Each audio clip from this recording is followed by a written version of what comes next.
हर महात्मा कहीं न कहीं कोई न कोई व्यवस्था करता ही है। तो आप महात्मा भी हो जाओ तो भी आपको कहीं न कहीं रहने के लिए कुटिया दो। इसका मतलब जमीन चाहिए।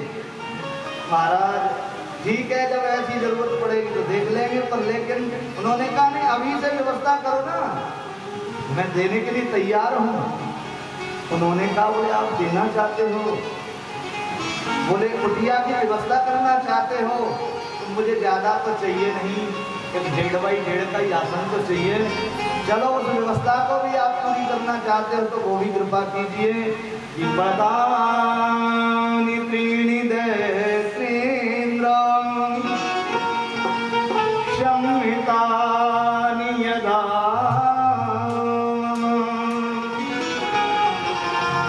हे दैत्रेन्द्र, आप देना ही चाहते हो तो बस मुझे 3 पग भूमि दे दीजिए।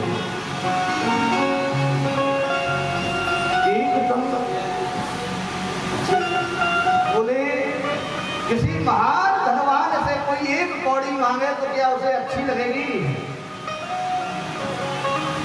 आज विरोचन पुत्र बलि जो इतना वैभवशाली है उससे क्या कहा कि 3 पदा में, बोले 3 पग भूमि मुझे दे दो। उन्होंने कहा हे ब्राह्मण, तुम पर तो मांगना भी नहीं आया। और वास्तविकता में सही बात भी है, तो मांगने वाले तो हमारे लाला हैं, मांगने वाले तो हमारे जितने भी, एक जाति समुदाय की बात नहीं है, व्यापारी वर्ग कोई भी है।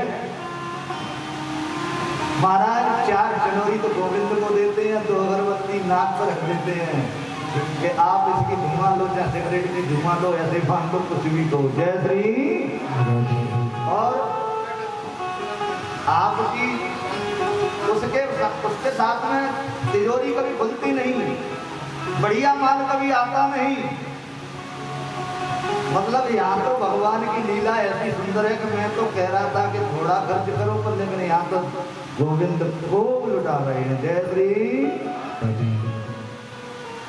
कहने का तात्पर्य कि उस 4 जनवरी में ही सब कुछ मांगने की चेष्टा हो जाती है और कह भी देती है कि तन मन धन सब तुझको अर्पण, सब कुछ अर्पण है पर छू नहीं सकते, तुम्हें जनवरी मिलेंगी, जय श्री। तुम्हारे लिए बोले और कोई पकवान आए या नहीं आए। तो अब आप एक बात बताओ, उसके चक्कर में भी कहते हैं कि धन संपत्ति घर आवे पाप, बोले कष्ट मिटे तन का, बोले कष्ट भी मिट जाए, सब कुछ हो जाए।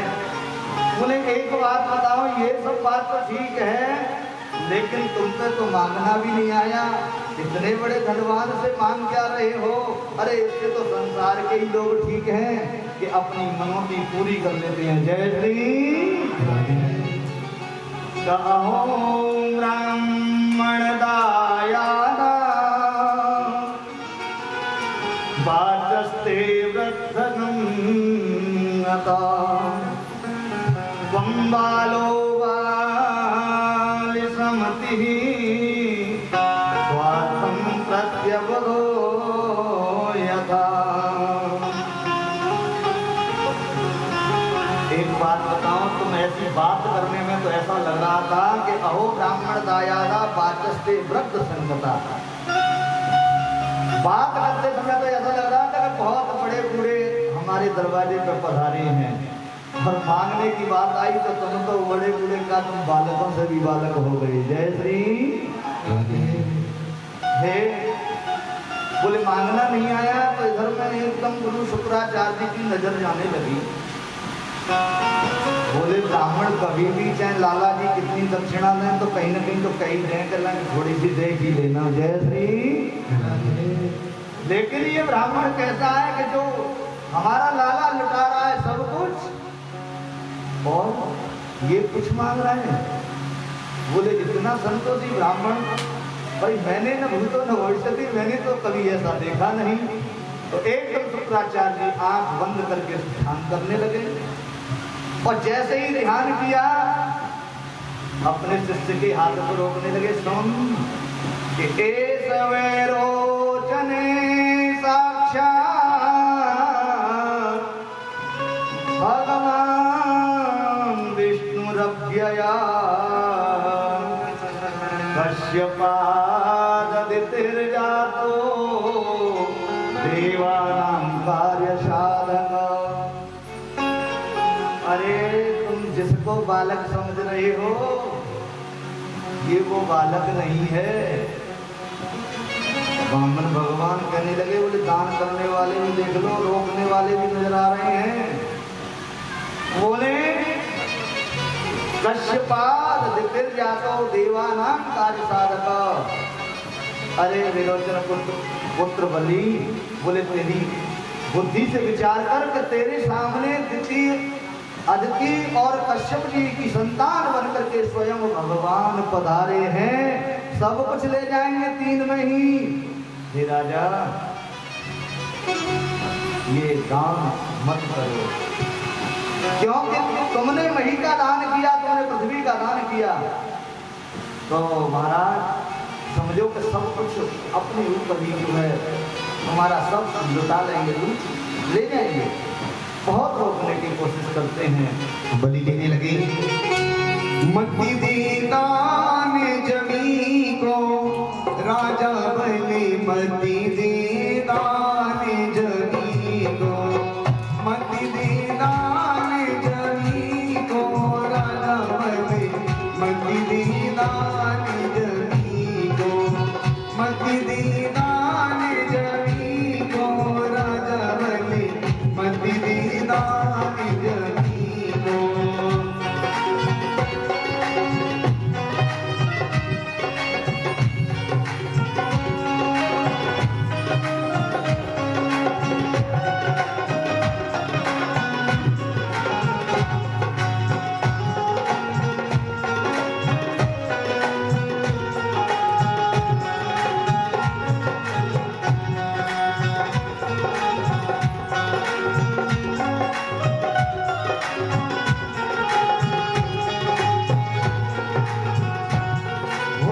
यौमती जाने राजा पंडित आयो, यौमती जाने राजा पंडित आयो, छलिया देश मुनि को राजा बलि, मति दीदान जमी को, मति दीदान जमी को राजा बलि, मति दीदान जमी को।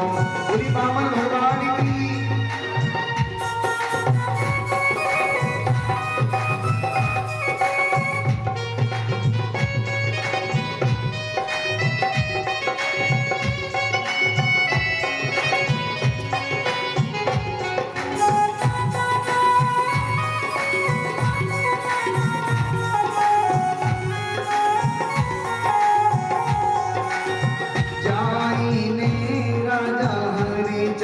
छली लयो, जाइने राजा हरिचंद्र छली लयो, धन के देश मुनि को राजा बलि, मति दीदान जमी को, मति दीदान जमी को राजा बलि, मति दीदान जमी को।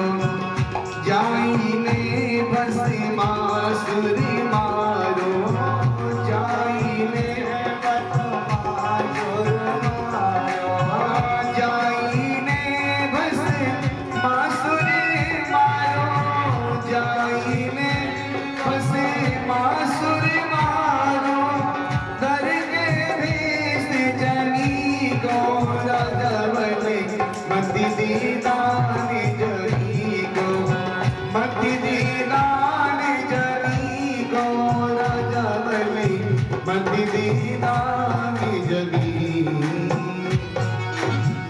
अब 3 पग भूमि के लिए भी अपने काना कान बात हो रही है। उन्होंने कहा मना कर दो। एकदम ब्राह्मण भगवान का मतलब यही था कि कहीं कोई गड़बड़ नहीं हो जाए। बोले मत दो, हम तो चले जाते हैं। अरे महाराज ना ना, जैसे ही कहा गुरुदेव ने कि ये स्वयं साक्षात भगवान है, एक तो राजा बलि ने कहा कि संसार जिसके सामने भिखारी बनती है, संसार भिखारी बनता है पूरा संसार। महाराज आज जो मेरे सामने मांगने के लिए पधारे हैं, बड़ा सौभाग्य है कि जीवन में एक मेरा भी नाम अंकित हो जाएगा।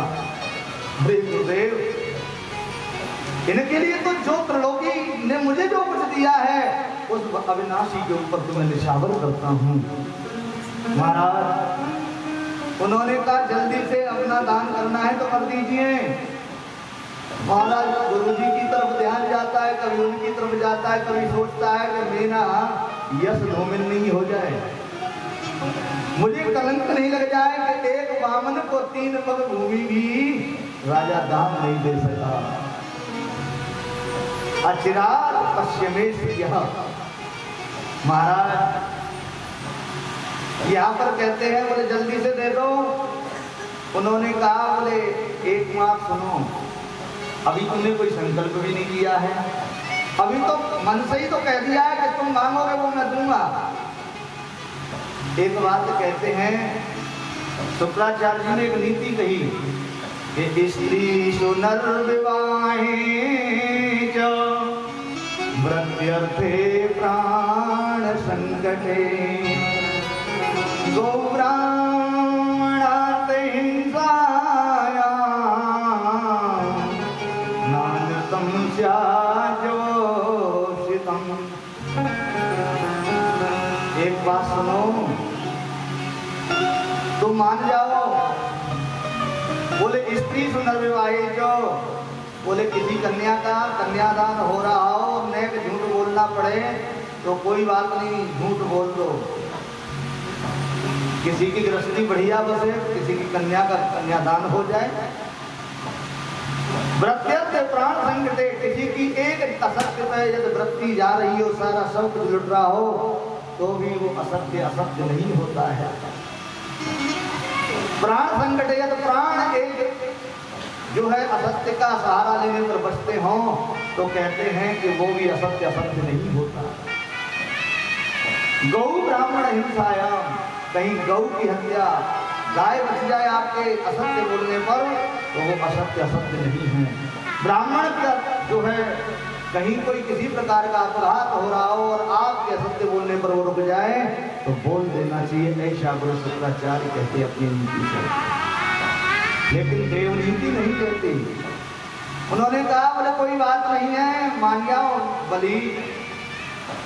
उन्होंने कहा बोले महाराज मैं तो सब कुछ दूंगा, जो इच्छा है उनकी, अब 3 पग में चाहे कुछ भी करें मैं तो अवश्य दूंगा। उन्होंने कहा राजन दे रहे हो तो जल्दी से संकल्प करो। बड़े बड़ी ज्ञान की बात हो रही थी, एक दूसरे की सब कुछ हो रही है। गुरु चेला क्या जाने कुछ करते हो, बोले देना है तो दीजिए। उन्होंने कहा बोले ठीक है उठाइए कमंडल और संकल्प लो। गुरु शिष्य को बचाना चाह रहे थे और कमंडल में से जल हाथ में आएगा तो संकल्प चालू हो जाएगा। महाराज शुक्राचार्य उसी में जाकर के क्योंकि संकल्प होगा ही नहीं तो दान क्यों होगा, मेरा शिष्य तो बचेगा। यहाँ पर जो है भगवान कहते हैं दान कर्ता को भी कोई रोकता है। अब दान कर्ता को कोई रोकेगा तो परिणाम क्या होगा। उन्होंने कहा बोले कोई बात नहीं है, इसमें कोई जंग वंग आ गई होगी, लो अपने पास से ही अपने आसन में से कुसा निकाल के दे दी और जैसे ही कुसा डाली उस गंगा सागर के उसमें क्षेत्र में महाराज तो एकदम जैसे सीधी आंख पे लगी, एक अक्ष विहीन हो, एक आंख के हो गए शुक्राचार्य। इसलिए सोच लो जो दान में किसी के रोकते हैं ना तो परिणाम ऐसा ही होता है। जय श्री। सुबह से शाम, सुबह से 3-4 बार किसी विषय के लिए फोन आएगा, मैं क्यों रोकूं भाई, कोई दान करता है। अरे कोई जिसकी होता है भैया जितना करो उतना ही श्रेष्ठ है, भगवान के लिए समर्पण करो। जय श्री। यहाँ पर शुक्राचार्य मुझे नहीं बनना है तो यहाँ शुक्राचार्य की स्थिति ऐसी हुई। शुक्राचार्य ने कहा बोले जाओ तुम श्री विहीन ही हो जाओ, तुम गुरुओं का सम्मान करना भी नहीं जानते हो। महाराज गुरु जी की कृपा हटी और वामन भगवान ने भी सोचा कि अब तो ब्राह्मण का श्राप भी लग गया, अब तो मैं ले ही लूंगा। उन्होंने कहा बोले संकल्प करो, हाथ में जल लिया। पदान 3 वामनाय कश्यप पुत्राय अहम दातुम संकल्प कराया तो बलवादत प्रभुवाण्यो सो तनु वरनिन जाय ओ भय गरीब सात पर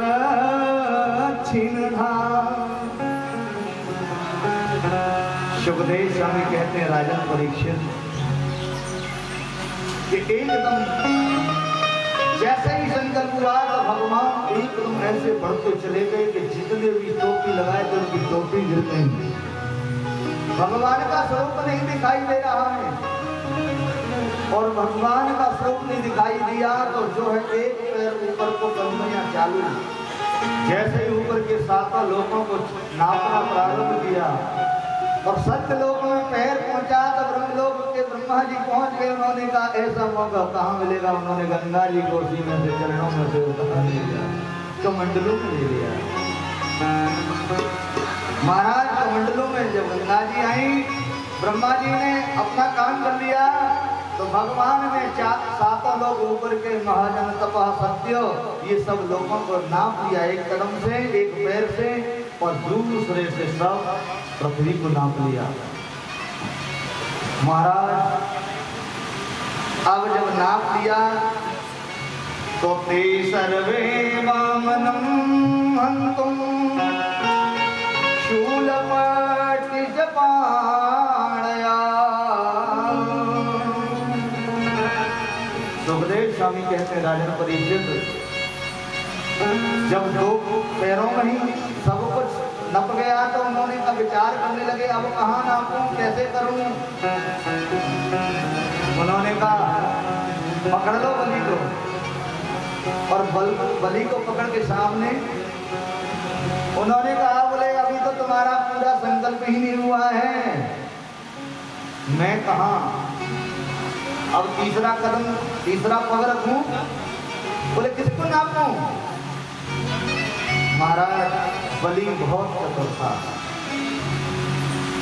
बलि ने कहा कि बोले महाराज एक बात बताओ, दान देने वाला बड़ा होता है कि दान लेने वाला बड़ा होता है। भगवान ने कहा बोले वास्तविकता तो दान देने वाला ही बड़ा होता है, पर लेने वाला तो हाथ सामने कर रहा है तो मांग रहा है ना।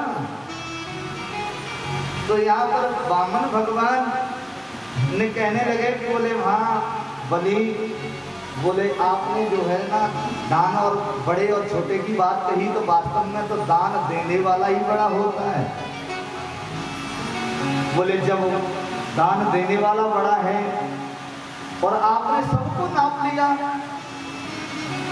अभी मेरे ऊपर तो कोई कृपा हुई नहीं आपकी। हे प्रभु अब तो आप मेरे जीवन को ही नाप लो, मुझे ही नाप लो और अपना जो तीसरा चरण मेरे सिर पे पदम तृतीयम कुर्सीश में निजम, ये मेरे निज अपने जो है चरण कमल को मेरे सिर पर रख दीजिए। बोलिए वत्सल भगवान की जय हो। लेकिन भगवान भी कितने दयालु हो गए, एकदम जो उन्होंने कहा वो रख दिया कदम, अपना पैर तीसरा रखते ही कहा बोले बलि छला तुमने नहीं, मैंने नहीं, छल तो तुमने मुझे दिया।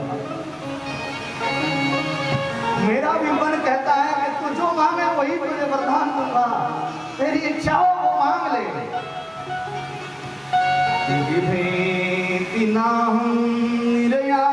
पदच्युतो न पासबंधा व्यसना दुरत्रमा निवात कच्छाद भवतो विनिग्रह साधुवादा प्रगमो गजेयदा। बोले प्रभु बोले ये हे बलि, बोले तुमने मेरे को ऐसा अब दर्द कर दिया कि मैं अब क्या कृपा करूं तुम्हारे ऊपर। मेरा मन कहता है कि जो तुम्हें चाहिए वो तुम मुझसे मांग लो। रत्नावली वहीं पर खड़ी, बलि की पत्नी। उसने कहा कि मुझे देखो तो सही, अभी तो यहाँ पर स्वयं मांग रहे थे और अब इतने बड़े दानी होने लगे। रत्नावली बोली, महाराज कब कब के तुम दानी भये और बाह पसारे हो बल माही। कब के दानी हो गए? बोले अभी तो तुम हमारे जो है पतिदेव के समक्ष हाथ पसार करके मांग रहे थे। क्योंकि देखिए कहीं अपने पति की मति नहीं बदल जाए, इसका भाव ये है। पति को पहले ही एकदम लाइन में ले लिया, इसलिए बोलना प्रारंभ कर दिया कि कब कब के तुम दानी भये। महाराज आप कब के दानी हो गए, हमारे पतिदेव के सामने वहां पधारते हुए मांग रहे थे। बोले एक बात बताऊं, अब लौट के गंग पछा को बहे पर मंगल से हम मांगत नहीं। बोले आप चाहे जो भी कहो, मांगने वाले से हम कुछ नहीं मांगते। भगवान की लीला बड़ी विचित्र है। रत्नावली ने जवाब दिया तो बलि की तरफ से देखते कहते हैं, बोले बलि अब तो मैं कुछ न कुछ तो जरूर दूंगा, आप कुछ भी मांगो, जो इच्छा हो वो मांगो। कीड़ा मातन्ना इदम जगत करुम में, बोले तुमने जो कुछ पीड़ा की है, जो भी कुछ लीला की है, वो लीला का प्रभाव ये है कि मैं अब तुमसे इतना प्रसन्न हूं कि तुम जो मांगोगे वही तुम्हें दूंगा। यहाँ पर सुखदेव स्वामी कहते राजन परीक्षक कि ब्रह्मन यमन प्रणामी सदृशो विधिनो यन्मदः पुरुषस्तब्धो लोकं चावमन्यते। महाराज ये लीला सब देवता ऊपर से भी देख रहे हैं, ब्रह्मा इत्यादि सभी जितने भी देवता हैं। आज त्रिलोकी के नाथ ने सब कुछ ऐसा किया, उसके बाद अब उसी पर निछावर हो गए। उन्होंने कहा बोले महाराज मुझे कुछ नहीं चाहिए, मुझे तो आपके चरणों की कृपा चाहिए, बस यही। बोले ना आप मानोगे वो जरूर दूंगा। उन्होंने कहा सदा संगीतम पीरा तत्वमान रक्षते भगवान। बोले हे वीर जो तुम्हारी इच्छा हो वही मांग लो। तो महाराज बलि ने कहा बोले एक बात बताऊं महाराज, यन्नो सुराणा मुख दुर्गपालो विश्वामिंदेई वंदतांगेई। आपको जितने भी जो है एक बात बताएं कि आप मुझे देना क्या चाहते हैं। बोले मेरी मन में इच्छा ये है कि क्यों कि तुम्हारी तो इच्छा थी। बोले क्या? बोले मैं इंद्रासन को स्वीकार करूं। तो वो इंद्रासन तो तुम्हें अभी नहीं मिलेगा, रसातल का तुम्हें मालिक बना देता हूं, ये तो मेरी पहले से इच्छा हो गई। अब तुम्हारी क्या इच्छा है वो तुम मांगो। तब उन्होंने कहा बोले प्रभु मुझे इतना नीचे पटक दिया। बोले ऊपर की श्रेणी में जो चढ़ रहा उसको और मध्य से नीचे डाल दिया। बोले प्रभु यदि आप देना चाहते हो तो बस मेरी ऊपर एक ही कृपा कर दीजिए, मुझे रसातल का राजा बनने में कोई दिक्कत नहीं है। बोले मैं अगले जन्म में तुम्हें इंद्र बनाऊंगा, ये निश्चित है। अगले जन्म का मतलब हो गया कि आने वाले मनवंतर में बनाऊंगा। तुम्हारा जो इस वैवस्वत मनु है तो बन नहीं रहे। उन्होंने कहा बोले जो है यस्य प्रहलादं भद्रंते प्रयाति सुतलातलयम। बोले तुम सुतल लोक के अधिपति तो हो ही गए हो, लेकिन अब तुम चाहते क्या हो? तो उन्होंने कहा बस मैं जिधर से जहां से भी निकलूं हे प्रभु तुम्हारे दर्शन करूं, बस यही कृपा चाहिए। जय श्री। अब क्या है, हम तो चौकीदार बनना ही। बोले चल दरवाजे से निकलूं, जहां से निकलूं तो वहां भगवान खड़े काम मिल सकते, वही वहां तो चौकीदार ही खड़ा होता है जो निकलते ही दर्शन देता है। लेकिन भक्तवत्सल ऐसे प्रभु हैं कि मंत्रास्तत्र तच्छिद्रं देशकालार्ह वस्तुता सर्वं करोति नश्चित्रं नाम संकीर्तनं तव। इसलिए कहते हैं कि भगवान का जो भक्त होता है भगवान को चाहे जैसे बांध लेता है और चाहे जैसे कीर्तन में नचा लेता है, ये भाव है सत्य स्वामी का। श्यामी नाम की चाकरी करियो आठोया, मन इच्छा पूरी करे मेरो मुरली वालो श्याम। वो बस इतनी तनख्वाह देना, वो बस इतनी तनख्वाह देना, मेरा खुशी रहे परिवार। चाकर रख लो सामने हमको भी एक बार, नौकर रख लो सामने हमको भी एक बार। बस इतनी तनख्वाह देना, बस इतनी तनख्वाह देना, मेरा खुशी रहे परिवार। नौकर रख लो सामने हमको भी एक बार, नौकर रख लो सामने हमको भी एक बार।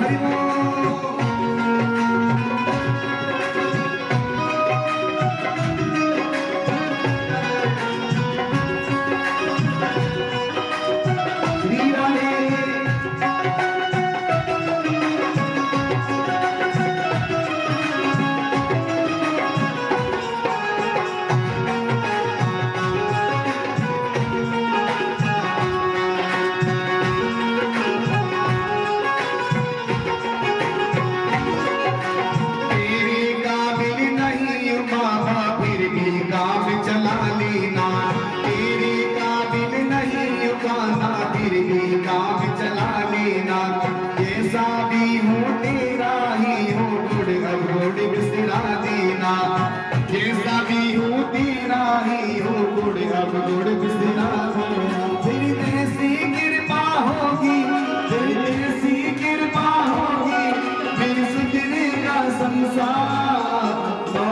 रख लो सामने हमको भी एक बार, नौकर रख लो सामने हमको भी एक बार। बस इतनी तनख्वाह देना, बस इतनी तनख्वाह देना, मेरा खुशी रहे परिवार। नौकर रख लो सामने हमको भी एक बार, नौकर रख लो सामने हमको भी एक बार। बोली बाकी हरिलाल की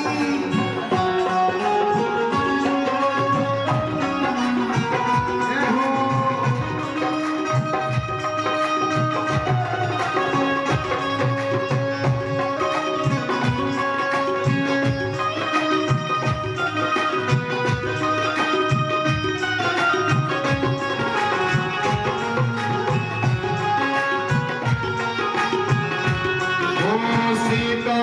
तुमसे सावरे मेरी क्या औकात है, तुमसे सावरे मेरी क्या औकात है। तेरी सेवा मिल जाए तो किस्मत की ये बात है, तेरी सेवा मिल जाए तो ये किस्मत की बात है। वो मानूंगा तेरा कहना, मानूंगा तेरा कहना, ये करता हूँ इकरार।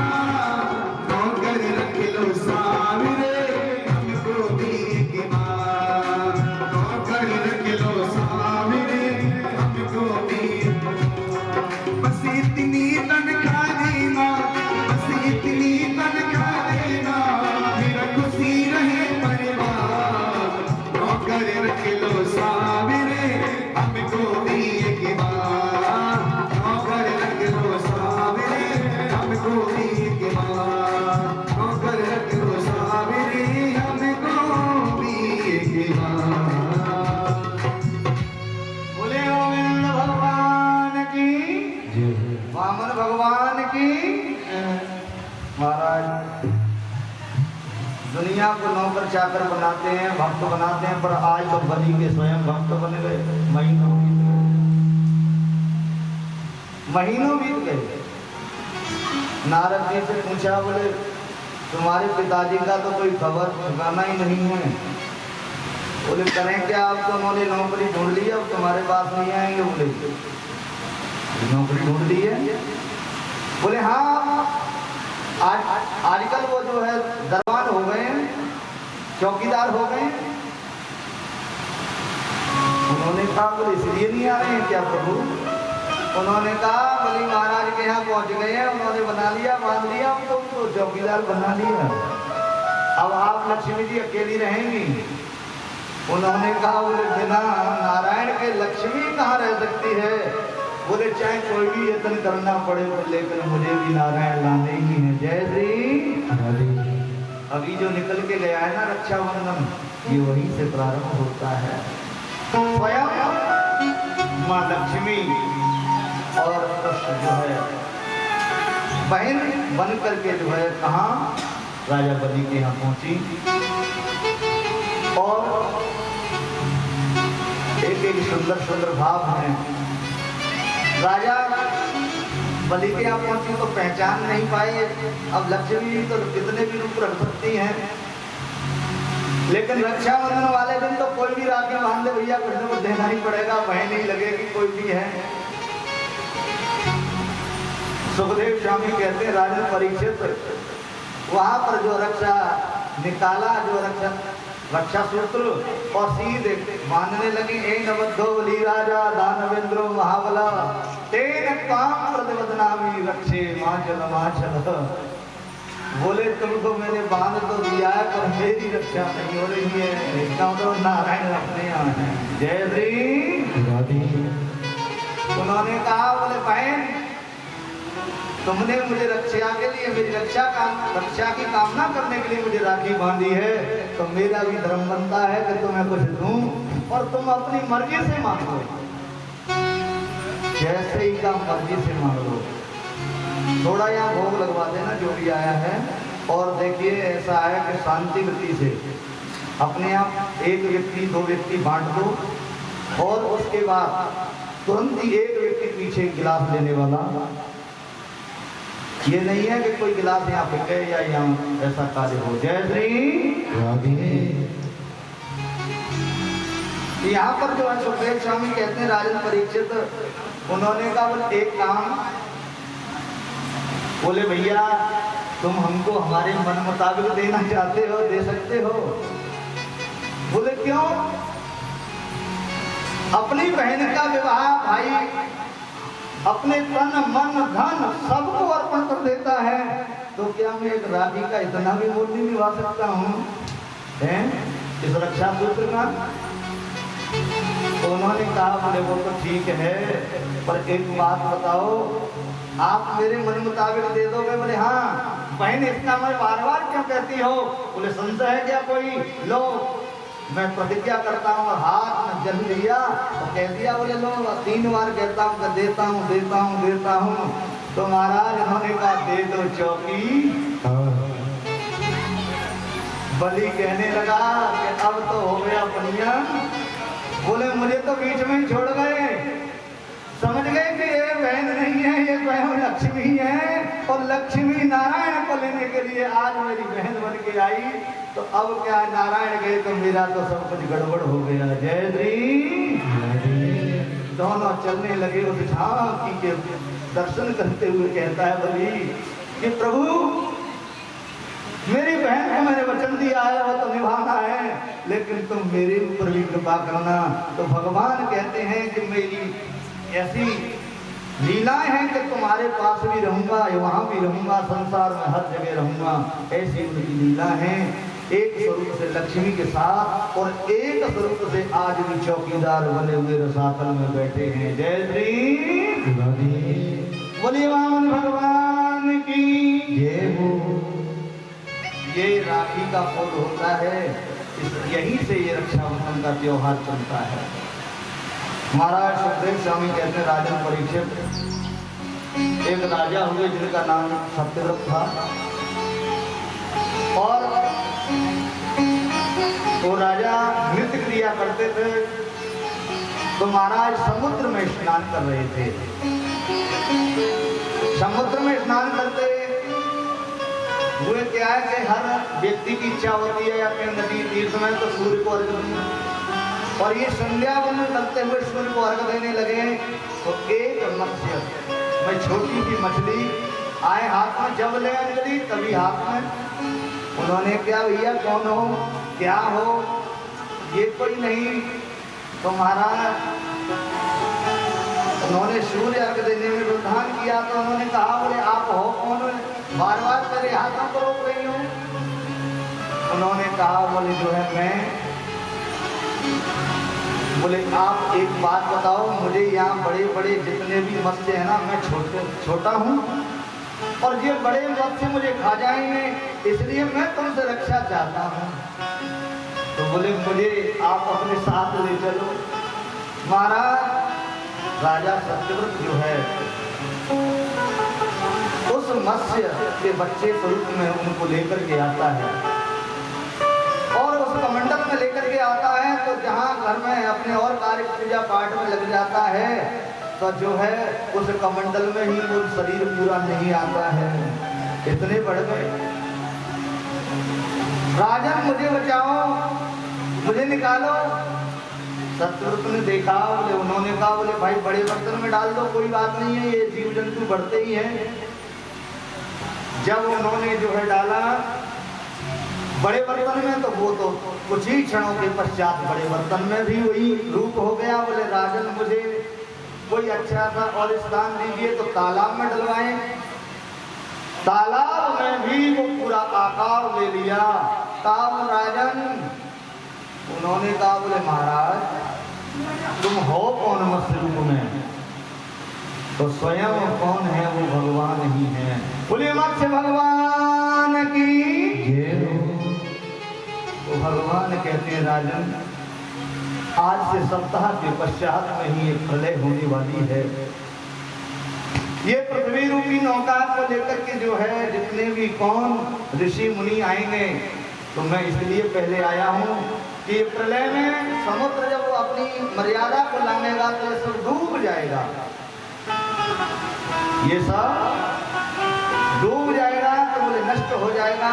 इसलिए जितनी भी औषधि हैं, जितने भी जो भी सब कुछ हैं, वो सब उस नौका में रख करके स्वयं भी रक्षा कर अपनी बैठ जाना। उन्होंने कहा, बोले तो बताओ और क्या करें। बोले ऐसा है कि एक मत्स्य बड़ा आएगा, उसी के उससे बांध लेना, कुछ समय बाद ये समुद्र अपने आप नीचे चला जाएगा। जय श्री। उस समुद्र में ही उस मत्स्य को, मत्स्य की भगवान को छुड़वा दिया। महाराज 7वां दिन हुआ, वैसा ही हुआ। सारी जो है वस्तुओं को संजय राजा ने, जड़ी बूटी जो भी अन्न जल सब व्यवस्थाओं को उसने रखा। जितने भी प्रकार के बीज थे उनको सब नौका में रखा। उन ऋषियों के साथ राजा जैसे ही समुद्र ने मर्यादा मांगी तो एकदम जो है पूरी नौका हिलने डुलने लगी। इतने में ही प्रभु प्रकट हो गए। बोले मत्स्य भगवान की जय हो। और मत्स्य भगवान से कुछ जो है नाम छिद्र से जो है सीधे बांध दिया। कुछ समय पश्चात ये समुद्र जो है अपनी मर्यादा में जो लांगा वो उसी मर्यादा में जाने लगा और भगवान भी उसी रूप से जो है समुद्र के किनारे विराजमान हो गए। जय श्री। यहाँ पर जो है ऐसी सुंदर लीलाओं का दर्शन करा रहे हैं सुखदेव स्वामी और जो है मैत्रेय मुनि गुरु जी को आगे के पावन प्रसंगों में चलते हैं। न सज्जते विस्तरतो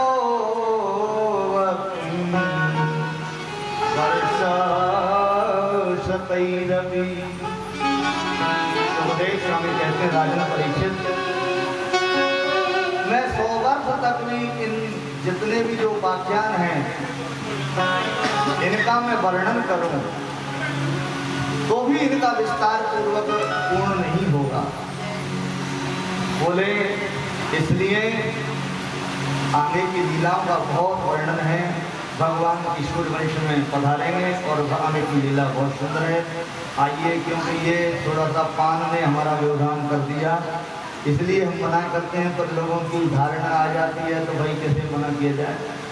आइए पहले भगवान का स्मरण करते जाओ, क्योंकि ये तो सब उसमें हो गए भी हैं। इस समय भाई जाओ उस अमृत की जरूरत क्या है, या दुग्धामृत मिल रहा है ना। वो बिन पिए नशा हो जाता है जो राधे राधे गाता है।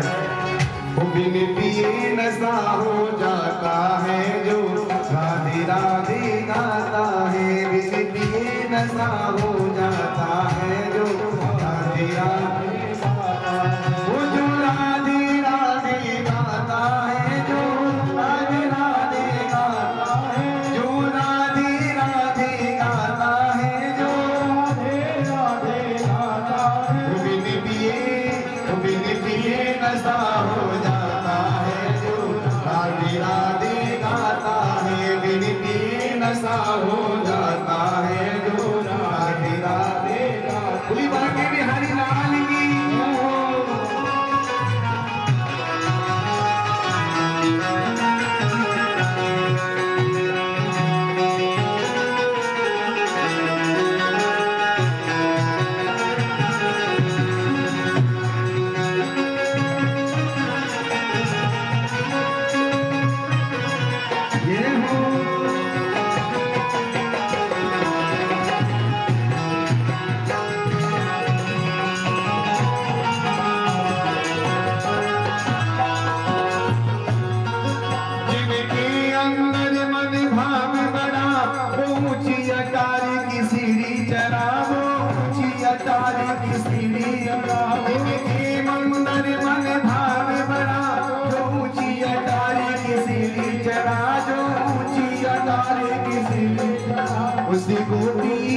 उसी को भी बना दिया जाता है जो राधे राधे गाता है। उसी को भी बना दिया जाता है जो राधे राधे गाता है। वो जो राधे राधे गाता है, जो राधे राधे गाता है, जो राधे राधे गाता है, जो राधे राधे गाता है। बिन पिए नशा हो जाता है जो राधे राधे गाता है। बिन पिए नशा हो जाता है जो राधे राधे गाता है।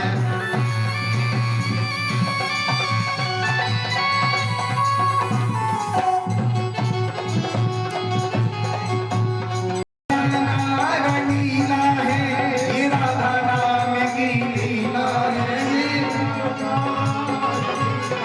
और ये खुद चल करके आता है जो राधे राधे गाता है। ये खुद चल करके आता है जो राधे वो जो राधे राधे गाता है, जो राधे राधे गाता है, जो राधे राधे गाता है, जो राधे राधे गाता है। वो बिन पिए नशा हो जाता है जो राधे राधे गाता।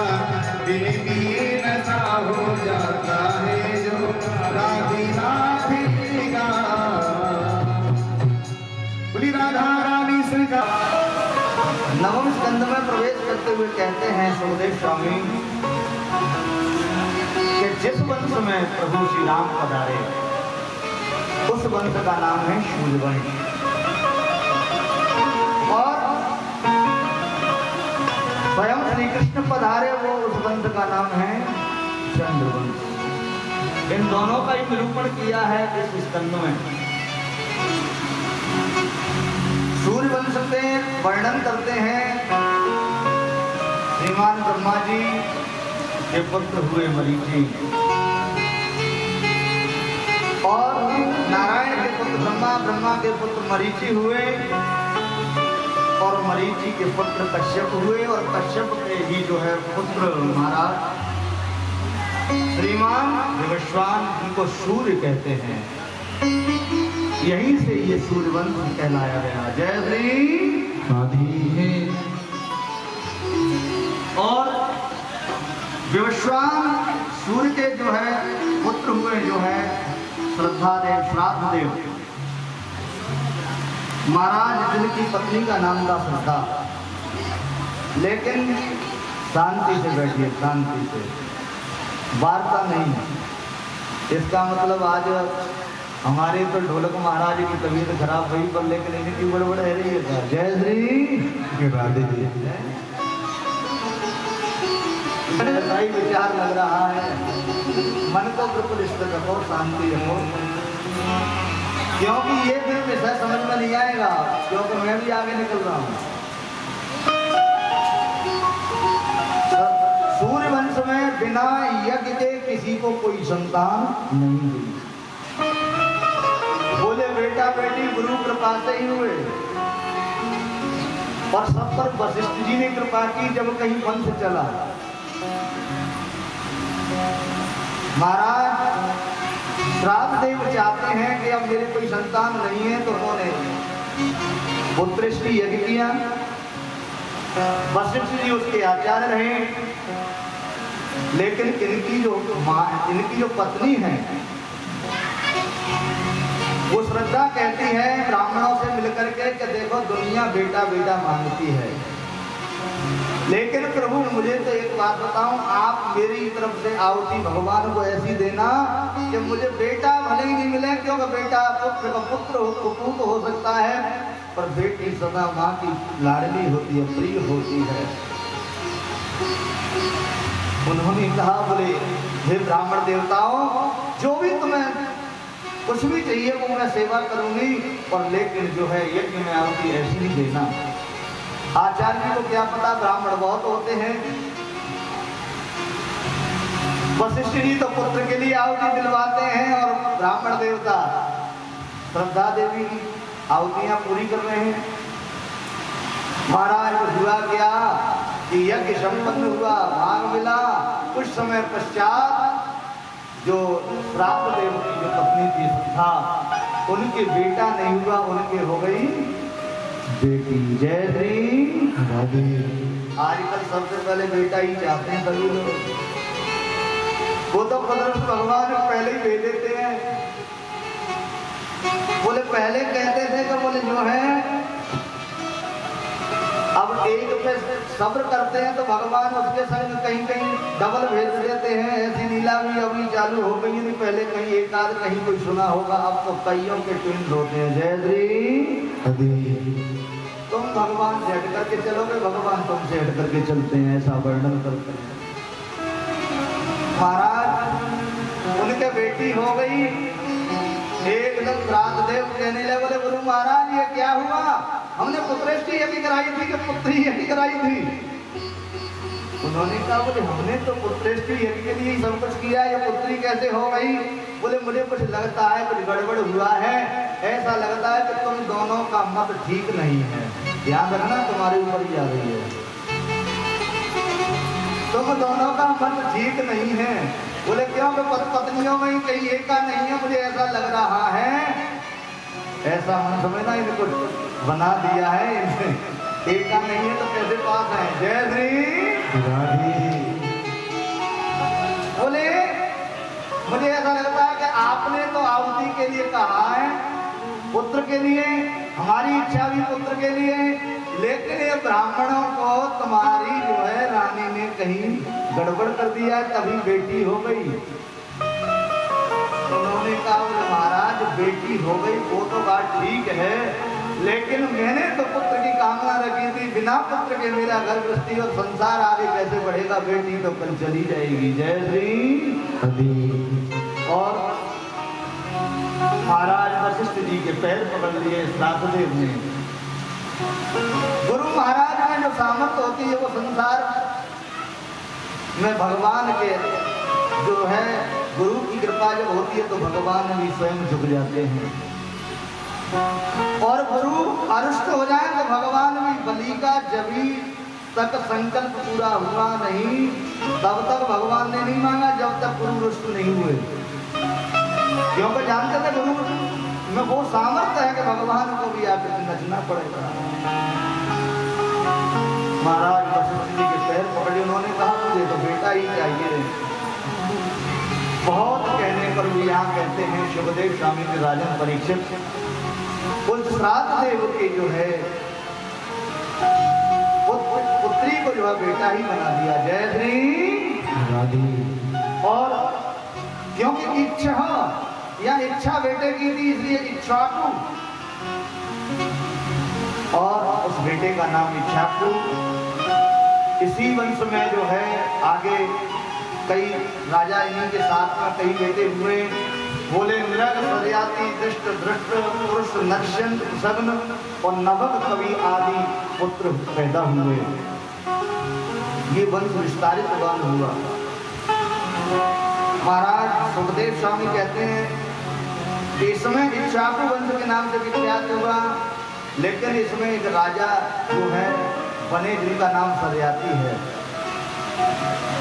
और इनके भी बड़ी कृपा हुई, पर लेकिन जो है इनके भी बेटा नहीं हुआ, पहले बेटी ही आई जिसका नाम सुकन्या हुआ।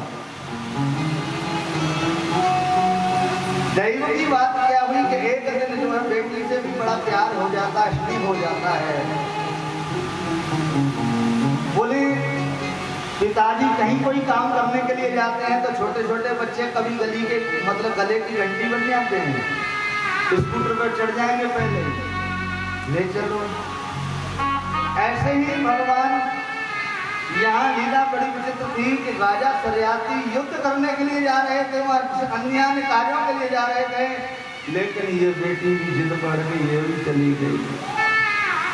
बोले कहीं प्रवास बीच रास्ते में प्रवास किया, और उसी जंगल में जो है महान ऋषि च्यवन थे, वो तपस्या कर रहे थे। तपस्या कर रहे थे तो जो है उनके ऊपर बामी जम गई, मिट्टी जम गई, बिल्कुल पूरी मिट्टी में स्वरूप हो गया। राजा ने अपनी सेना से प्रजा से सबसे कहा कि कहीं किसी प्रकार से ऋषि मुनि ऐसे छुपे रहते हैं भाई, कोई अपराध मत कर देना, नहीं तो हमारा लक्ष्य भी पूरा नहीं होगा और उस अपराध को भोगना भी पड़ेगा। लेकिन सहेलियों के साथ ये सुकन्या गई और वहां देखने लगी तो उस मिट्टी के पुंज में ऐसे लग रहा था कि दो ज्योति सी जल रही हैं, और बच्चों का मन जिसमें आ जाए उसी में कुछ न कुछ गड़बड़ करते ही हैं। जय श्री।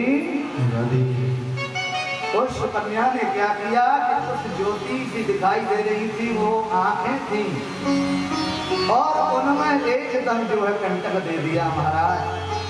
तो उन महान ऋषि की दोनों आंखें चली गई, एकदम क्रोध में आ गए च्यवन ऋषि। महाराज उन्होंने जो भी आंखों से रुधिर बहने लगा, क्रोध आया। उन्होंने कहा राजन तुम तो अपनी प्रजा सेना रुकती नहीं, बच्चे रुकते नहीं। उन्होंने क्या किया कि ऋषि ने मन से एकदम कह दिया सारी प्रजा इधर उधर इधर उधर उथल उथल, कहने का मतलब शांति नहीं थी, कोई एक जाए कहीं हो जाए। उन्होंने कहा कोई न कोई अनर्थ हुआ है, कोई न कोई पाप हुआ है।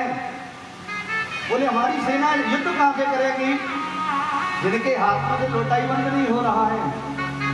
विषवै मनः कृष्ण पादारविंदयो। बोले मुझे ऐसा लगता है कि किसी भक्त कृष्ण के अनुरागी परम भक्त का अपमान किया है या किसी संत का अपमान कर दिया।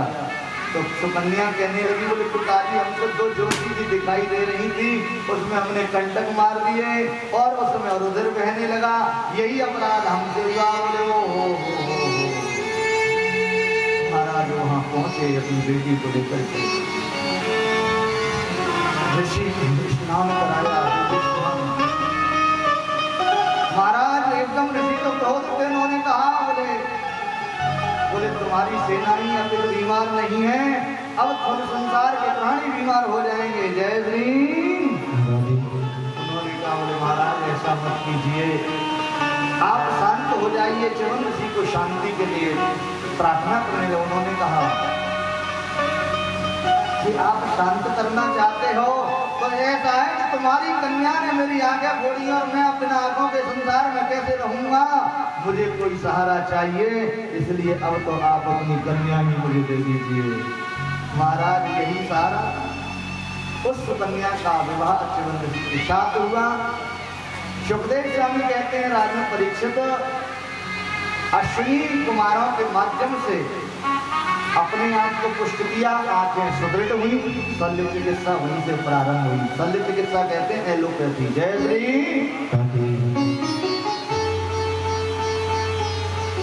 इसके पश्चात ये पावन बोले अन्यान वंश आगे विस्तारित प्राण हुआ। च्यवन ऋषि के यहाँ ये सुकन्या पहुंच गई, राजा सत्यार्थी का वंश। महाराज इसी वंश में नभग नाभाग कवि त्याग इसी वंश में आगे जाकर के एक राजा हुए नभग, और नभग के नाभाग हुए, और नाभाग के पुत्र जो है अम्बरीश हुए। अम्बरीश जी उन्होंने एकादशी का परम तपस्वी एकादशी का व्रत करते थे। आजकल वाला व्रत नहीं। कैसी एकादशी होती है आजकल पता है? बस समझ लो आज हमारी भी जन्माष्टमी है तो ऐसा ही चकाचक माल है। बोले सुबह खाए, दोपहर खाए, शाम को खाए, और घर की कर दई घर ही कर देते हैं। आज व्रत है हमारा, कुछ बनाया नहीं, कुछ बनाया नहीं। और दिन तो वो 50, 75, 100 रुपए की थाली में प्रसाद से काम चल सकता था। पूरे घर में घी की सुगंध हो गई। ये पकवान, वो पकवान, ये फल, वो मिठाई है। और थाल पे थाल अंदर डाल ली है। सुबह 4 बजते नहीं है, जल्दी नहाएंगे। अरे तुमको पता नहीं था कल एकादशी थी, जल्दी से चाय बिस्कुट ले आओ। पारायण भी जल्दी, मतलब कहो एकादशी कैसी? ऐसी एकादशी नहीं करते थे क्या जो पकवान का पकवान उड़ा रही है, निर्जला व्रत करते थे। महाराज एकादशी के उपासक स्वयं राजा अम्बरीश हुए। इसका प्रभाव क्या हुआ? जब दूसरे दिन प्रदोष होता था उस दिन जो है किसी न किसी ब्राह्मण को कुछ या संत को खिला करके स्वयं उस व्रत को पूर्ण करते थे। सभी एकादशियां ऐसे ही करते थे। सुखदेव स्वामी कहते हैं ईशवै मनः कृष्ण पदारविंदयो वचांसि वैकुंठ गुणानुवर्णने करौ हरेन मंदिरमाजनादिषु श्रुतिं चकाराच्युत सत्कथोदये। राजा अम्बरीश का जो प्रसंग है ना, ये बहुत बड़ा प्रसंग है। एक दिन में पूरा प्रसंग नहीं होता है, लेकिन इसका भाव हम देते हैं आपको। जय श्री। भगवान गोविंद की प्रार्थना करने वाले वो अम्बरीश दूसरे दिन पारायण प्रदोष में पारायण करते। उसके पश्चात जो है किसी न किसी को खिलाने के पश्चात आज क्या हुआ, दैव योग से इनके यहाँ ये विचार करें कि ब्राह्मण का निमंत्रण करूं, और दैव की कृपा हुई कि इनके यहाँ दुर्वासा ऋषि पधारे गए। दुर्वासा ऋषि पधारे और थोड़े बहुत नहीं 10,000 शिष्यों की मंडली के साथ। उन्होंने कहा मैं एक ब्राह्मण खोज रहा था, आज मुझ पर कितनी कृपा हुई है कि 10,000 ब्राह्मणों के सहित ऋषि पधारे हैं। आज तो मेरा जीवन धन्य हो गया, इनको प्रसाद जरूर। उन्होंने कहा महाराज मैंने अभी व्रत खोला नहीं है, अब मैं व्रत का पारायण जो है पूरा करूंगा। महाराज आप सभी प्रसाद पा करके ही जाएं। उन्होंने कहा हमारा स्नान भी नहीं हुआ है। बोले पहले स्नान करेंगे और आपके यहाँ सब भोजन करेंगे। महाराज वो सारी व्यवस्था हुई, और सारी व्यवस्था हुई। इधर क्या हुआ कि 10,000 नहाएंगे तो टाइम तो लगेगा, समय तो लगेगा। उस समय दोहाती बहुत थोड़ी थी, प्रदोष जा रहा था। भाई मिलन की जो वेला में जो व्रत का पूर्ण किया जाता है वो समय जा रहा था। तो महाराज हुआ क्या कि सब जब मैं प्रदोष में इसका पारायण नहीं करूंगा तो मुझे एकादशी का फल भी नहीं मिलेगा। निर्जला रहते थे तो उन्होंने क्या किया कि भगवान का चरणों तक ले लूं जब से, तो मेरा व्रत भी पूर्ण हो जाएगा और महापुरुषों को प्रसाद कमाने का कोई मुझे दोष भी नहीं लगेगा। लेकिन ये क्या हुआ कि जैसे ही हाथ में लिया और हाथ में लेते ही महाराज एकदम जो है आवाज, सभी लोग सभी आ गए और दुर्वासा भी पधार गए। उन्होंने कहा, बोले अरे राजा तुम हमारे बिना एक बिना ब्राह्मण को भोजन कराए हुए तुम पारायण कर रहे हो निमंत्रण दे करके, ऐसा कैसे? तो इसका मतलब तुम समझते नहीं लोग कि अपनी दुर्वासा एकदम क्रोध में आ गई, एक कृत्या को पैदा कर दिया। जाओ तुमको अब सजा मिलेगी, कभी ठिकाने आओगे। कभी कभी ब्राह्मण ऐसे होते हैं, प्रभु भी एक आध ऐसे हो जाते हैं विद्यमान बेचारे, हमसे ही कहेंगे महाराज ने हमारे प्रभु जी को प्रार्थना करना। लेकिन इस परिवार के प्रभु जी बहुत संतुष्ट जीव हैं। जय श्री, बहुत ही सुंदर है महाराज। एकदम उन्होंने कहा, बोले तुमने बिना विचारे हमारा पारायण कर लिया, बोले बिना ब्राह्मण भोजन कराए कृत्या पैदा की और कृत्या मारने का आदेश दे दिया। महाराज जैसे कृत्या आगे बढ़ी तो अहम भक्त पराधीनो,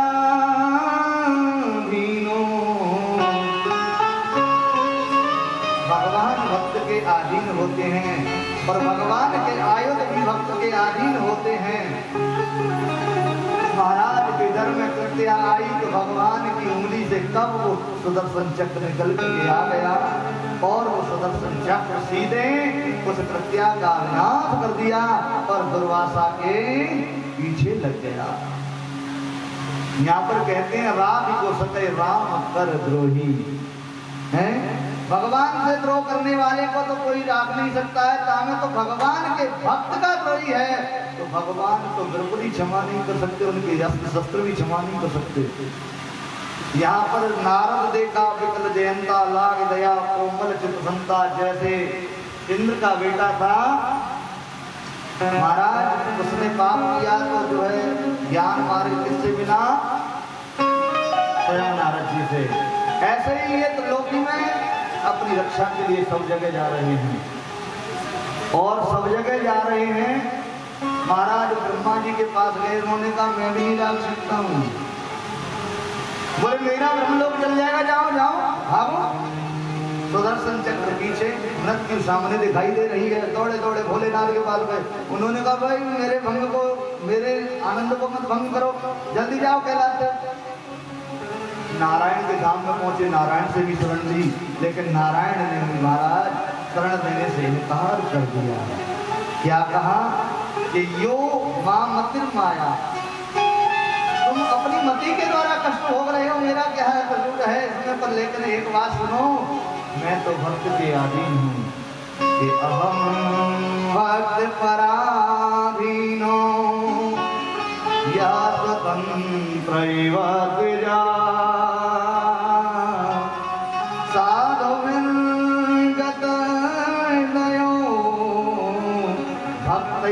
भक्त जना प्रिया, भक्त जना प्रिया। मैं तो महाराज भक्तों की जो है उस हृदय की जो विचारधारा निकलती है उस विचारधारा में चलने वाला हूँ, पर लेकिन मेरे आयुध भी चलने वाले हैं। मेरा कोई आपने अपराध किया नहीं है, मेरे भक्त का अपराध किया है, मैं भी इसे कैसे रोक सकता हूँ? ये मेरी आज्ञा को कैसे मान सकता है? जिस आज्ञा को तो आपको भक्त ही मानेगा, आप वहीं जाइए, मेरे इस लोक को बचाइए। और स्वयं विष्णु ने भी दुर्वासा जी यहाँ पर जो आते हैं कि यसी कुर्वति मां भक्त्या शस्त्रिया सत्पति यथा। भगवान के भक्त का कोई अनादर करता है तो भगवान भी उसे क्षमा नहीं करते। अपने भगवान का कोई पाप करता है, भगवान का अपराध करता है तो भगवान स्वयं क्षमा कर देते हैं, पर लेकिन भगवान के भक्त का अपराध करता है तो उसे भगवान कभी क्षमा नहीं करते। इसका भाव यही है। जय श्री भगवान ने कितनी सुंदर पुना दी है कि साधवो हृदयम मह्यम साधुना हृदयम त्वाम। जानन्ति नाहं तेभ्यो मनागपि। साधुओं का हृदय जो है महाराज, उस हृदय में मैं ही विराजमान होने वाला हूँ, और मेरे हृदय में भी साधु ही विराजते हैं, मेरे भक्त मुझ में विराजते हैं, मैं भक्तों में विराजता हूँ। क्या उपमा दी, बोले जो है एक दूसरे में भी विलय बता दिया। जय श्री महाराज। यदि जो भगवान प्रीता एक सर्वगुणाश्रय सर्वभूतात्म भावेन द्विजो भवतु विज्वरः। भगवान की भी भक्ति करो और भगवान के भक्त का भी ध्यान रखो। जिन्होंने भगवान के भक्तों का अनादर किया है तो भगवान ने उनको बहुत ज्यादा कष्ट दिया है। भगवान अवतार ही इसीलिए लेते हैं कि उनके भक्तों पर आपत्ति आती है। क्यों कि जब जब होए धर्म की हानि और बाढ़े असुर अधम अभिमानी, बोले अभिमानी बढ़ते हैं ना, वो भक्तों का अनादर करते हैं, उनको नाम तब तब धर प्रभु विविध शरीरा हरे सदा सज्जन भव। उन सज्जन पुरुषों की पीढ़ हमने के लिए पधारते हैं मेरे गोविंद। यहाँ पर भी भगवान की लीला का विचित्र देखिए कि वो दुर्वासा जैसे महान तपस्वी को भी शरण नहीं मिली, ये भक्त के अपराध का फल बताया। और स्वयं वहां पर गए तो दुर्वासा ने जैसे कहा, बोले भाई राजन मुझे क्षमा करो, झुकने लगे तो महाराज वो राजा शक्ति थे, वो कैसे ब्रह्म, वो भी ऋषि महान ऋषि को उन्होंने अंक से लगा लिया। मुझे क्षमा कीजिए, मैंने अपराध आपका किया, ये बीच में क्या खेल हो गया ये मैं नहीं जानता हूँ, पर आप मुझे दासों में दासों हूँ, मैं तो आपका दास, अनंत दासों का दास हूँ। इसलिए बोले राम का प्यारा राम में ही समा जाता है, राममय हो जाता है। ऐसे भी वो भी भक्त हैं और ये भी भक्त हैं, भक्त से भक्त में मिलन हो जाता है। जय श्री। एकादशी के फल की ये प्रभुत्ता है, एकादशी का व्रत करने वाले को मुक्ति नहीं मिलती, बल्कि भगवान की हर प्रकार की शक्ति मिलती है, कृपा मिलती है और भगवान का साथ मिलता है। इससे भी और ज्यादा क्या चाहिए, एकादशी के व्रत का फल होता है। लेकिन भैया नियम से करोगे तो ही ठीक है। जय श्री। चकाचक से तो काम चले। आज हमारे मतलब बहुत व्रत के लिए हमने कहा है कोई व्रत की वस्तु बंटवाना, व्रत का ही करना, तो कुछ कहने लगे बोले महाराज जी थोड़ा हुआ तो बिल्कुल चाय नाश्ता कुछ नहीं होगा। मैंने कहा भाई देखो चाय नाश्ता बिल्कुल करोगे तो फिर काय के लिए व्रत करोगे। जय श्री। तो यहाँ पर जो है राजा अम्बरीश का जो है बहुत ही सुंदर उपाख्यान आपने श्रवण किया और भक्त के रूप का जो वहाँ सुखदेव स्वामी कहते हैं राजन परीक्षित। इसी वंश में जो है जाकर के एक राजा हुए यवनाश, और यवनाश की लीला भी बड़ी विचित्र है। यवनाश ने यज्ञ कराया, उस पुत्रष्टि यज्ञ कराया तो उस पुत्रष्टि यज्ञ में क्या हुआ कि रानी के लिए राजा के लिए चरु अलग बनाया, मतलब एक जल का पात्र अलग अलग रखे थे।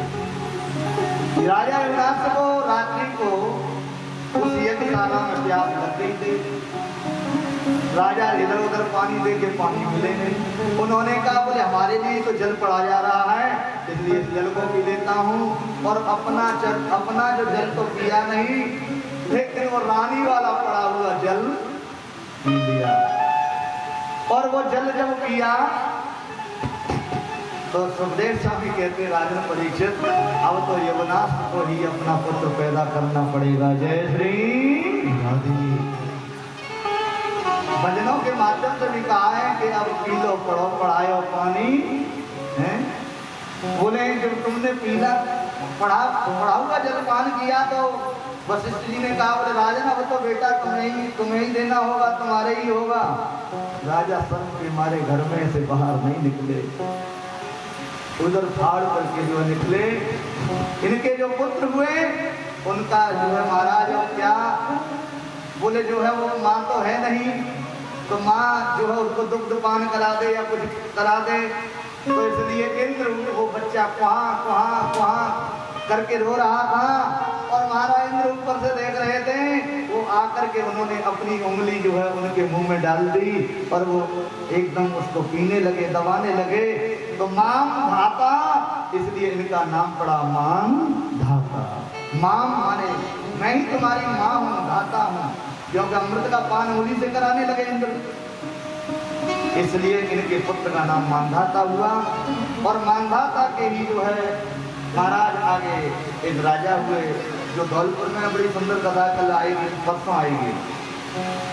उनके वंश में ही आगे चल करके राजा हुआ सत्यव्रत, और सत्यव्रत के वंश में आगे चल करके जो है इसी वंश में राजा हरिश्चंद्र हुए। हरिश्चंद्र का तो आपने वृत्तांत सुना ही होगा, इसमें तो सूक्ष्म देवी नाम ही दे रखा है। जय श्री महाराज एक धर्म के लिए, एक सत्य के लिए अपने बच्चे को, पत्नी को, संसार की हर वस्तु को छोड़ना पड़ा, स्वयं थक गए। ऐसी परीक्षा भी इस राजा ने दी। आजकल सत्य के परायण की परीक्षा देना बड़ा मुश्किल है। जय श्री प्रयास करने वाले की जीत होती है। महाराज हरिश्चंद्र आखिरकार कहते हैं कि भगवान को प्रकट होकर के दर्शन देना पड़ा, गुरु को भी मानना पड़ा, लेकिन ये सत्य का पालन है।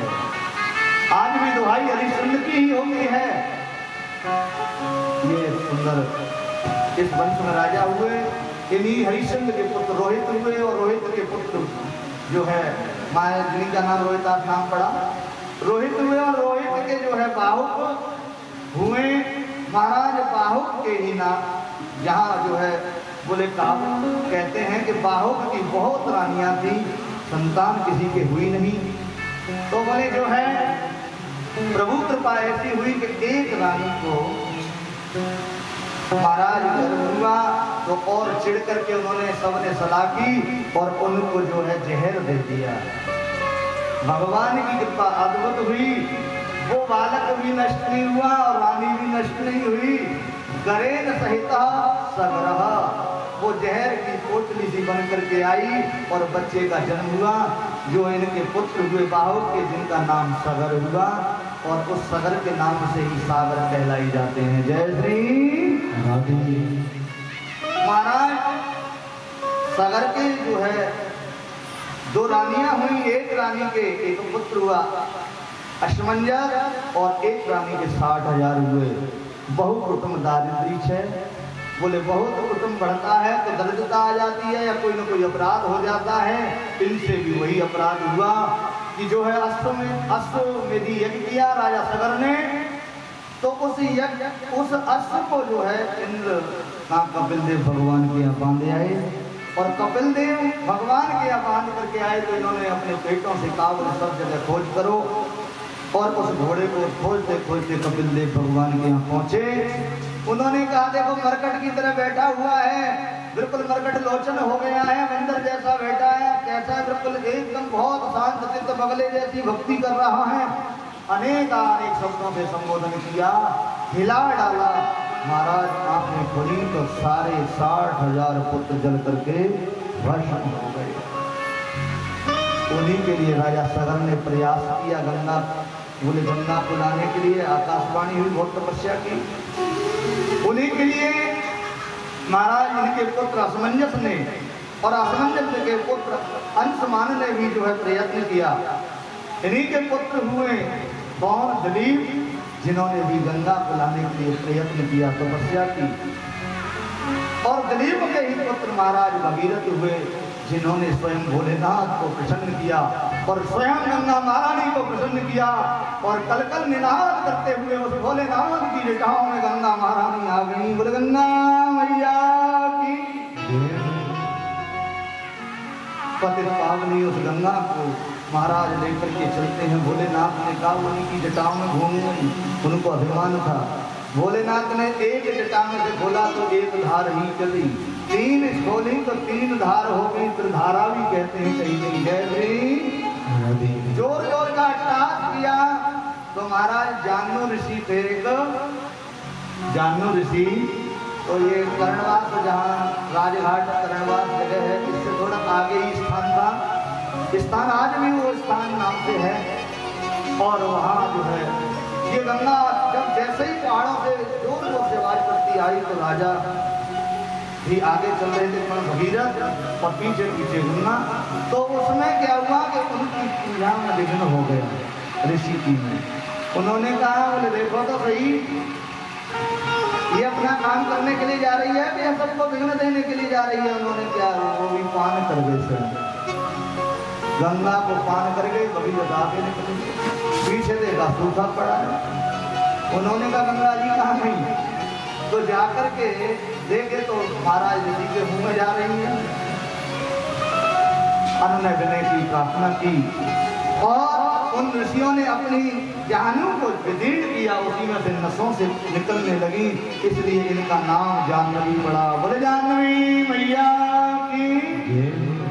इसके बाद राजघाट, नरोरा, कचला, सोरों अनेक घाटों को पवित्र करते हुए भगीरथ के पीछे पीछे स्वयं और उस त्रिवेणी संगम में यमुना और सरस्वती का समागम करते हुए ये गंगा हरिद्वार से चल करके ऊपर से पहाड़ों से गौमुख से कहाँ बनारस में पहुंचती है। वो गंगा मैया तुम्हारी जय हो बे, गंगा मैया तुम्हारी जय हो बे, गंगा मैया तुम्हारी जय हो बे, जय हो बे मैया जय हो बे, जय हो बे मैया जय हो बे, ई तुम्हारी जय हो बे, जाह्नवी तुम्हारी, ओ भागीरथी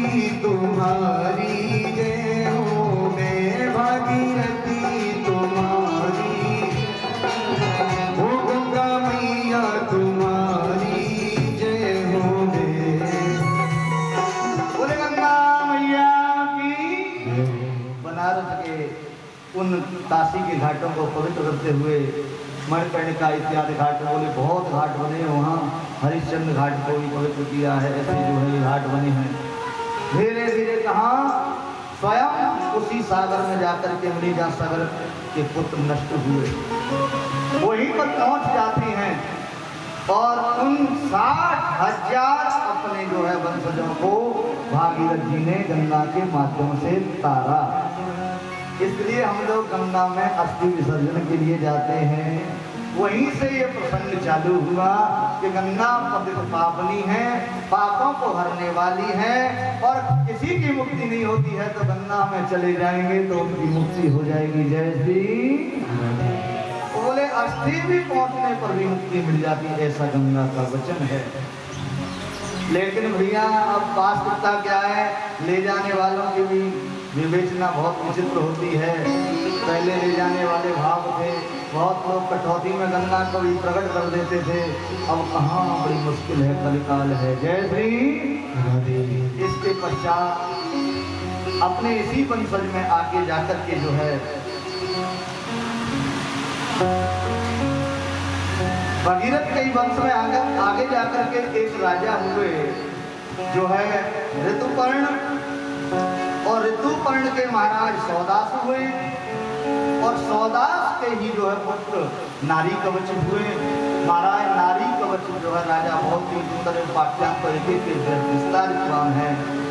नारी कवच के पुत्र हुए खटवांग और खटवांग के पुत्र एक इसी वंश में फिर आगे एक नाम पड़ा दिलीप, और दिलीप के ही पुत्र जो हुए उनका नाम रघु हुआ और रघु से ही रघुवंश चला, इसलिए महाराज ये रघुवंशी सभी आगे कहलाए गए। जय श्री।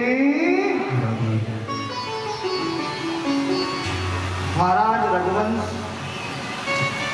इसमें रघु के पुत्र हुए जिनका नाम है अज, और अज के बेटा दशरथ हुए, और दशरथ के महाराज कोई संतान नहीं हुई, 3 विवाह हो गए। गोवर्धे त्यक्तराज्यों व्यचरदन वनम पद्म पद्मा प्रियाया, पाणि स्पर्शा क्षमाभ्याम दलित पथरुजो यो हिंदान जाया। महाराज इनके जो है कोई बेटा बेटी नहीं हुआ तो इन्होंने भी यज्ञ कराया। और वो किसके माध्यम से? श्रृंगीरी से वशिष्ठ बुलावा, श्रृंगीरी से वशिष्ठ बुलावा।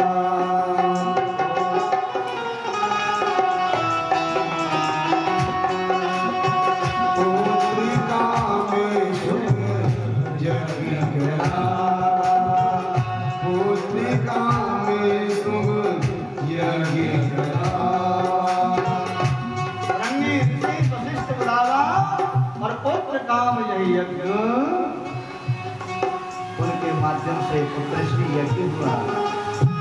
अग्निदेव स्वयं प्रसन्न हुए और अग्निदेव ने महाराज 3 चरु स्वयं राजा को हाथों में दिए। बोले इन चरुओं को अपनी रानियों को दोगे, इन सबकी संतान होगी। और ये तीनों चरु राजा ने रानियों को दिए। महाराज इनके गड़बड़ है, एक बात बताओ, 1 के 2 कैसे हो गए जय श्री? तो यही एक बात हुई कि छोटी छोटी थी सुमित्रा और बड़ी थी कौशल्या, मध्य में थी कैकेयी। सुमित्रा का चन बेचारी काम धंधे में रख करके भूल गई, ऊपर काग ले गया, कौआ ले गया। महाराज इन सब ने कहा, बोले तुमने छोटी से प्रेम करते पहले बोले तुमने कुछ खाया, खा लिया कि नहीं खाया? बोले पाया कि नहीं पाया? उन्होंने कहा बोले मेरे को तो ले गए। तो दोनों बहनों ने, बड़ियों ने अपने में से आधा आधा भाग छोड़ दिया। तो जिसने जो आधा दिया था उसका आधा भाग उसी से प्रेम करता है। कैकेयी ने दिया था तो कैकेयी का पुत्र जो भरत है उनके साथ एक पुत्र लगता है। और राम जी ने, तो राम जी के लिए साथ लखनलाल जी लड़ते हैं। इस प्रकार से जो है महाराज उन चरुओं का वर्णन करते हैं। जय श्री। क्या हुआ कि जो है धीरे धीरे चरु के पांच बनने के पश्चात में अब तो तीनों ही रानियां उस दिव्य तेज से विभूषित हो गई। राजा दशरथ का मन हृदय से हिलोर मारने लगा कि मेरे घर में कोई न कोई तो आएंगे। बड़े प्रसन्न हो रहे हैं, इंतजार कर रहे हैं कि कब वो घड़ी, कब वो वेला आए। वो शुभ घड़ी आ रही है। और महाराज धीरे धीरे महीना अष्टम के बाद नवम की गति जा रही है। उन माताओं की भी धड़कन बढ़ रही है, प्रभु जल्दी से जल्दी हम पर कृपा करो कि जो है ये जो है हम इस पीड़ा से मुक्त हो जाएं। जय श्री। सुखदेव स्वामी कहते हैं राजन परीक्षित उस परम ब्रह्म अविनाशी से प्रार्थना करती है माताएं, तो महीना धीरे धीरे कौन सा आ जाता है? मधुस्तता माधव संगीतस्य, वो मधुमास आता है। और मधु माधव ये दो संबंध दिए हैं, वो किसका है? और चैत्र का। और चैत्र का महीना आता है तो महाराज उसमें सबसे पहले संवत्सर बदलता है और उसके बाद 9 देवियों का पूजन होता है। तो 9 दिन व्रत रखते हैं। माताओं ने भी व्रत किया कि हे प्रभु हमारे ऊपर कृपा करना है, माता रानी हमारी कुक्षा, हमारी गोद को भरना और वो भी बेटों से भरना। जय श्री। माताओं का, कुमारियों कन्याओं का पूजन हो जाता है। और महाराज धीरे धीरे कौन सा? वो पुनीत जो है चैत्र मास शुक्ल पक्ष और तिथि नौमी आ जाती है। नौमी तिथि मधुमास पुनीता, शुक्ल पक्ष अभिजित हरि प्रीता। नौमी तिथि मधुमास पुनीता और शुक्ल पक्ष अभिजित हरि। महाराज दिन के धीरे धीरे 11 बज रहे हैं।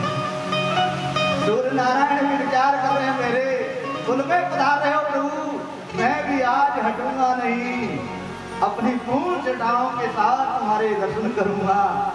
महाराज धीरे धीरे वो दिन भी इतना बड़ा होता जा रहा है और सटीक जैसे ही 12 बजते हैं अभी मुहूर्त होता है और मेरे गोविंद पधारने लग जाते हैं। भाई प्रगट कृपाला दीन दयाला कौसल्या हितकारी हरि सिद्धि नेतारी मुनि मनहारी अद्भुत रूप विचारे लोचन अभिरामा तनु घन श्यामा निज आयस भुज चारी भूषण बनी माला नयन विशाला शोभा सिंधु करारी कहीं दोई कर जोरी हस्त तोरी कहीं विधि करो मनता माया दुनियाना कीर्तिया माला वेद पुराण वरंता करुणा सुनि सागर छवि गुण आगर जी गावे श्रुति संगता सुमहिति लागी जन अनुरागी भयो प्रकट दीगंता ब्रह्मांड निकाया निर्मित माया रोम रोम प्रतिदिन महापुरी सवासी ये उपहासी सुनत धीरे मत रहे उपजा जब जाना प्रभु मुस्काना चरित्र बहुत विद कीन चढ़े कहीं कथा सुहाई माति बुझाई जी प्रकार सुनते रहे माता पुनि बोली सोमति डोली सजहु ताते रूपा कीने सुशीला अति प्रिय शीला ये शुद्ध पर अनुपमा सुखी बचन सुजाना रुदन गाना हुई बालक सुर भूपा ये चरित जो गावे हरिपति पावे जिन परहि भगतूपा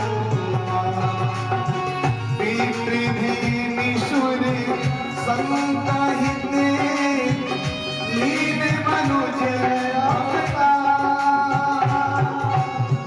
निज इच्छा निर्मित तनु माया गुणिरो सिया पर राम जय जय राम मेरे करुणा में जय जय राम। बोले रामचंद्र भगवान की।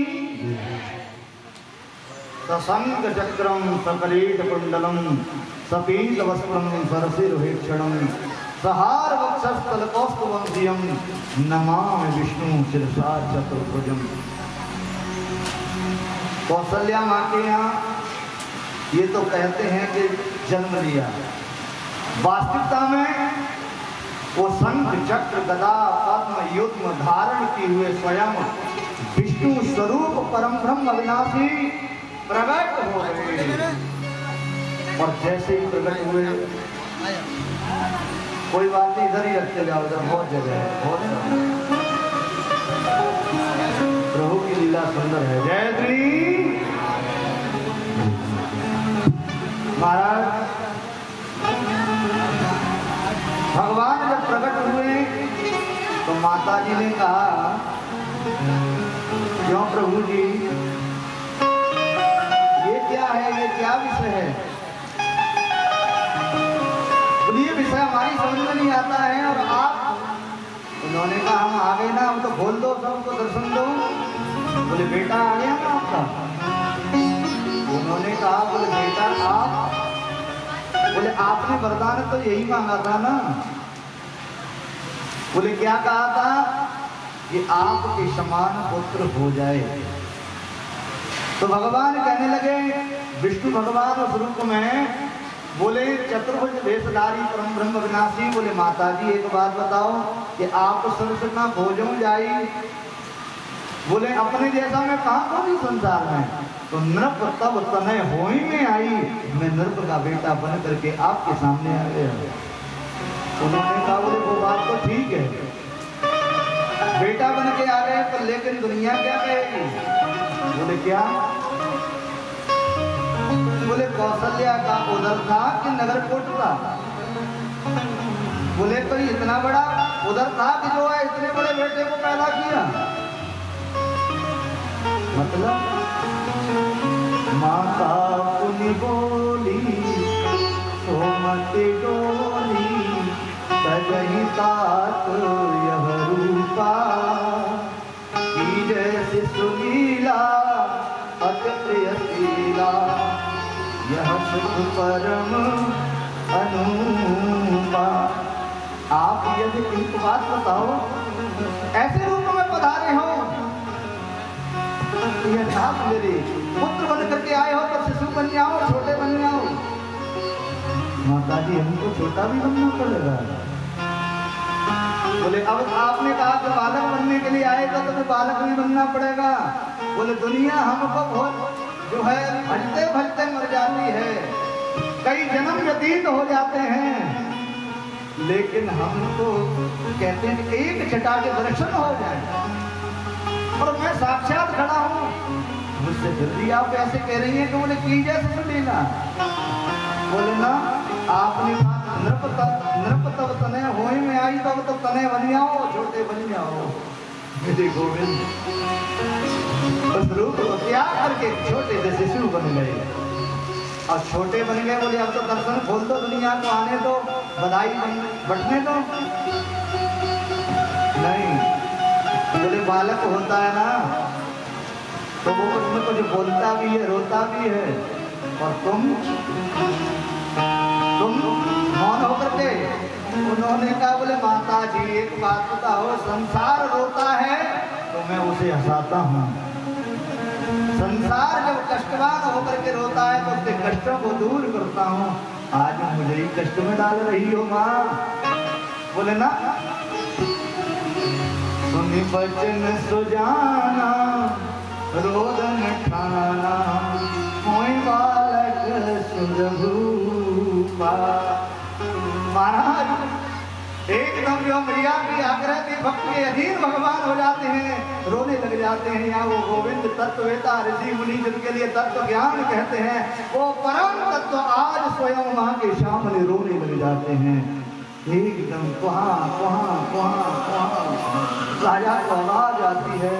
महाराज जैसे ही आवाज आई तो जो कहा बोले सुल्तान एक नहीं, बोले धीरे धीरे, बोले एक इनके यहाँ, एक के यहाँ, और सुमित्रा के यहाँ दो पधारे। 4 बेटों की खुशी का संदेश मिला, खुशी का ठिकाना नहीं रहा। जितने भी हार कनूरे पहने थे राजा ने जो है अपने दरबारियों को बांध दिए, जो भी सामने पड़ता है उसको उपहार देते चले आ रहे। इधर भगवान से कहते पहले मुझे तो स्तुति तो भज मन, मेरा मन आपके लिए भज रहा है, भज सेवाया, मैं आपकी सेवा करना चाहती हूँ। तो यहाँ पर माँ से कहते बोले माँ आपने बहुत सेवा कर ली, नचा दिया, रुला दिया, छोटा बना दिया, अब तो दूसरों की गोद में भी मुझे खेलने दो। जय श्री। तो कहने का तात्पर्य बात रहती है कि प्रभु मैं आरती करके ही आपको बाहर होने दूंगी, क्योंकि ये कृत्य मैं ही जानते हैं और कोई नहीं जानता। तो वहां पर जो है आरती, अब जो है चंद्रमा मंत्र वैदिक मंत्र कौन सी माता कहने जाती है? श्री रामचंद्र कृपाल भजमन हरण भव है दारणम। उस भगवान बोले भय को हरण करने वाले उस परम ब्रह्म विनाशी की आरती उतारी और महाराज उधर संदेश मिला तो जो है सीधे जो है खोला दरवाजा तो फिर जितने भी थे सभी उपहार लेकर के आए। सूर्य महाराज भी वहीं पे टकटकी लगाई और वहीं पे दर्शन के लिए वहीं जो है नजर कहीं बढ़ नहीं रहे हैं। चंद्रमा जी कहते हैं उन्हें नेक लग जाओ। तो यहाँ पर गोस्वामी ने क्या कहा कि मास दिवस माश पुनि मरम न जाने को, इस मरम को कोई नहीं समझ सकता है, सिर्फ चंद्रमा और सूर्य ही समझ सकते हैं। एक महीना बना दिया, पूरी संक्रांति ही एक ही दिन में कर दी। महाराज ऐसी बधाई देने के लिए ब्रज जो है जितने भी जो है अयोध्या वासी हैं वो राजा दशरथ को बधाई लेने के लिए और राजा दशरथ से बधाई लेने के लिए और राजा दशरथ को और उन लाला के दर्शन के साईं राम जी के चारों भाइयों के दर्शन करने के लिए सभी आ रहे हैं। हाथ में जो है कुछ न कुछ भेंट दक्षिणा जो भी कुछ बन रहा है उपहार वो सब लेकर के पधार रहे हैं। बोले रामचंद्र भगवान की सजा